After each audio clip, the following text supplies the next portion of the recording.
Assalamualaikum warahmatullahi wabarakatuh. Pada kesempatan kali ini saya akan menjelaskan sedikit tentang nilai-nilai luhur budaya bangsa yang harus dipertahankan dalam keberagaman budaya. Nah, nilai-nilai luhur bangsa.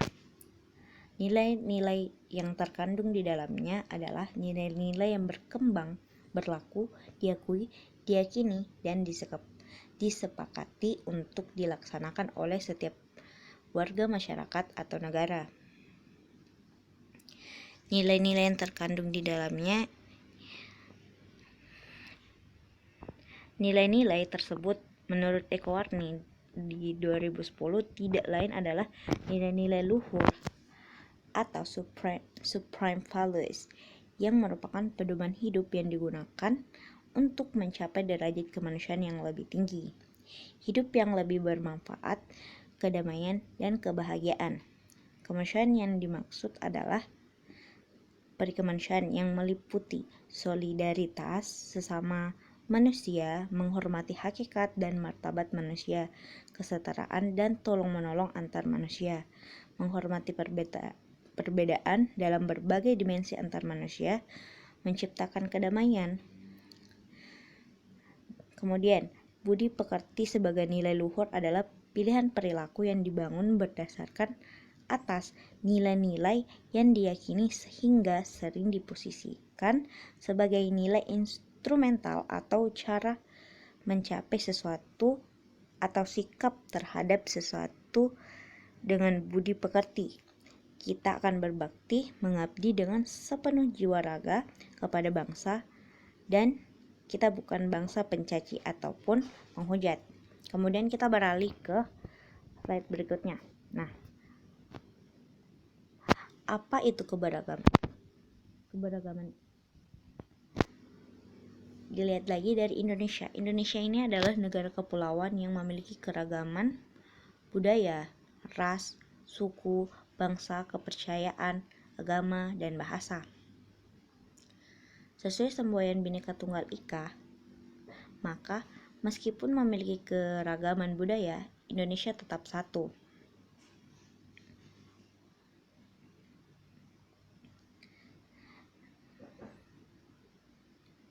Dalam masyarakat Indonesia yang majemuk itu ada dua istilah yang penting dipahami, yaitu kemajemukan pluralitas dan keanekaragaman heterogenitas.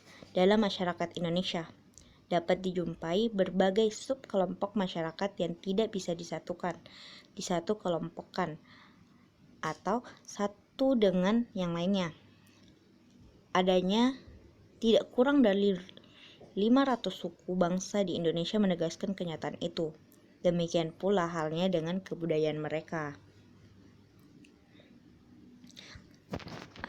Kita berlanjut ke slide berikutnya. Nah, nilai-nilai luhur yang perlu kita pertahankan. Yang pertama itu adalah toleransi.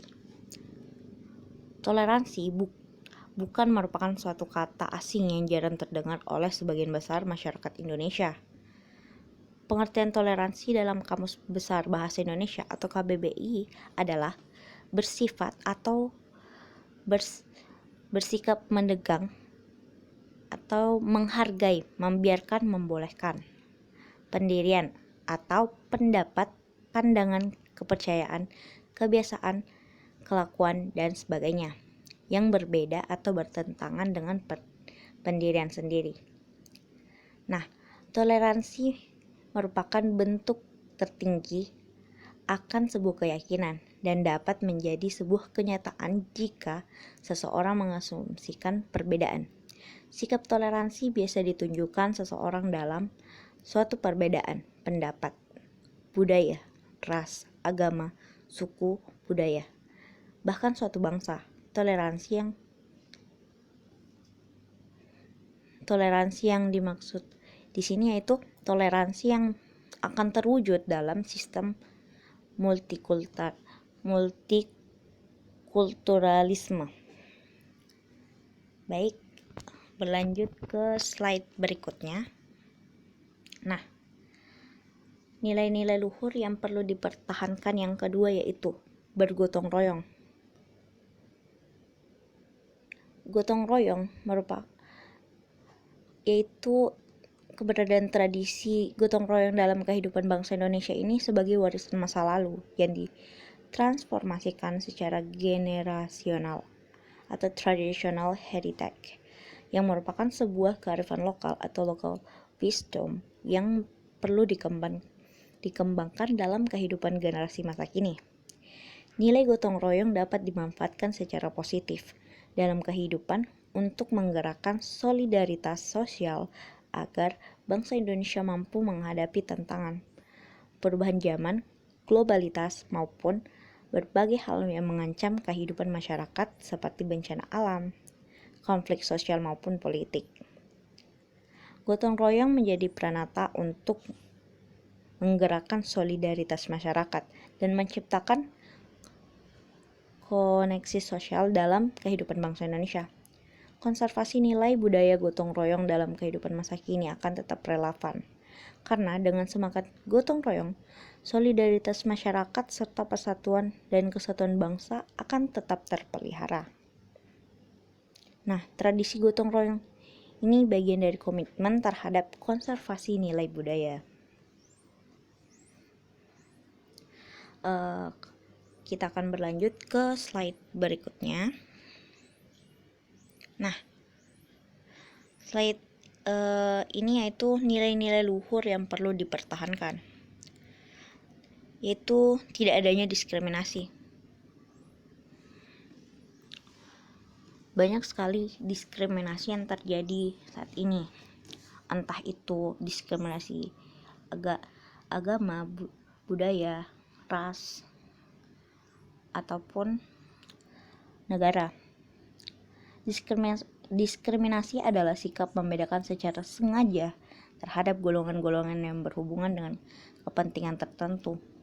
Perbedaan tersebut biasanya didasarkan pada agama, etnis, suku, dan ras. Diskriminasi cenderung dilakukan oleh kelompok mayoritas kepada kelompok minoritas. Nah, hal ini biasanya yang membuat terjadinya pembulian di sebuah sekolah. Baik, kita akan berlanjut ke slide berikutnya. Nah, krisis moral dan identitas. Saat ini bisa dibilang seperti itu. Krisis moral dan krisis identitas yang berlangsung hingga saat ini tidak dapat dipisahkan dari praktek-praktek kekuasaan pada masa lalu yang telah mengabaikan pentingnya pembangunan moralitas hidup dan karakter bangsa secara keseluruhan.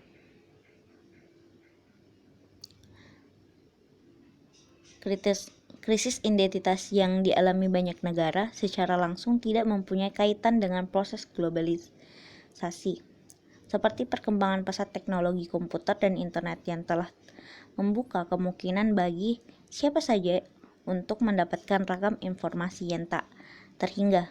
Pertukaran informasi yang dilakukan melalui jaringan komunitas virtual yang melibatkan banyak orang dari mancanegara berpotensi menimbulkan keterasingan seseorang dari lingkungan komunitas fisiknya sendiri, sehingga akan semakin sulit baginya mengidentifikasikan diri dengan komunitas itu.